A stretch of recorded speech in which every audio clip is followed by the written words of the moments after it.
And yes, Helen's with me, who knows all about weather presenting. Of course she does. She's our big expert on that field. And we're going to be chatting to Helen in a moment because weather, I think it's fair to say, has been a massive part of the service that we provide. Absolutely. But again, you're not going to thank me for this. Let's go back 20 years and take a look at this clip.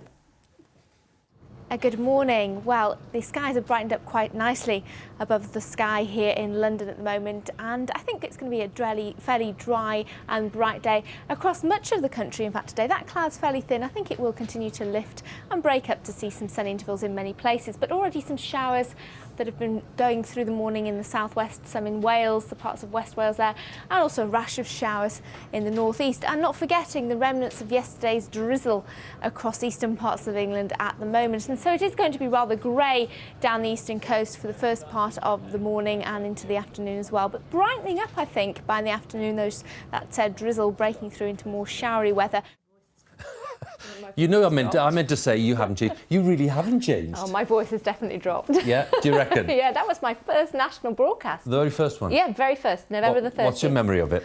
Probably not much, because I think I was too frightened. Don't I sound a little scared? It was obviously an amazing opportunity given to me when Bill Giles came over to Cardiff. I was working on BBC Wales Today then, and gave me the opportunity to be part of this launch team for a 24-hour news channel for the weather. That was fantastic, and for me, obviously, you know, starting in a region and moving nationally was a fantastic opportunity.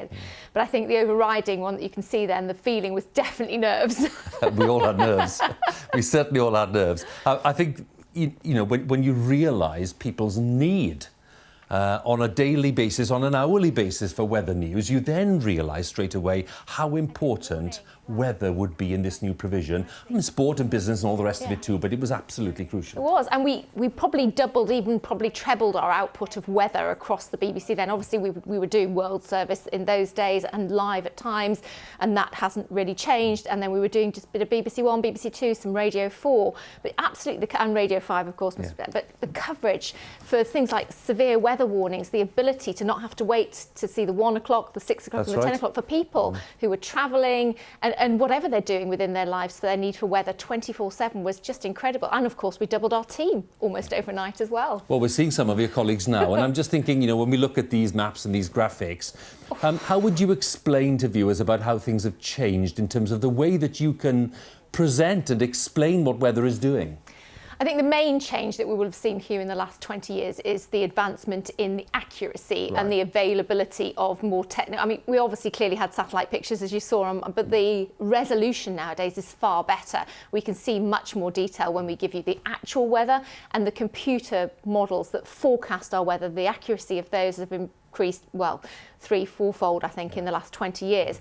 But again, you know, what we obviously say within the BBC is we're forecasters, we're there 24/7, we'll correct it all the time, and it's lovely to see that garish orange map. I can't believe that, because obviously they wanted to be unique and make it look very different, but I remember the amount of time it took to render those graphics to make them orange after they came from, obviously, because we would all use the same graphics. It's quite amazing, really. And you're looking to the side, and then we see the look to the side, because the screen that you're looking at, just to see what you're pointing at, is what?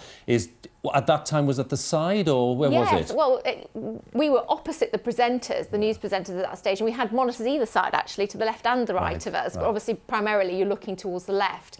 I cannot quite remember. I think you actually could see a faint outline of the graphics as well on the screen behind you. So very similar in that way to how we have it, but obviously the plasma screens are far superior now to 20 years ago. Look at that, that was the rain. That was how we showed the rain, believe it or not. A very quick, very honest, upfront admission about maybe what was the worst incident for you in terms of your weather presenting? There'd be the odd wandering camera when it's meant to be on you. And then I think my graphics stuck once. I did 5 minutes on a Scottish football weather forecast. Something to do with static shoes and the machine crashing. I think we should have dug that out, actually. Helen, as ever, lovely to talk to you. Thank you very much. And happy birthday to all of us again.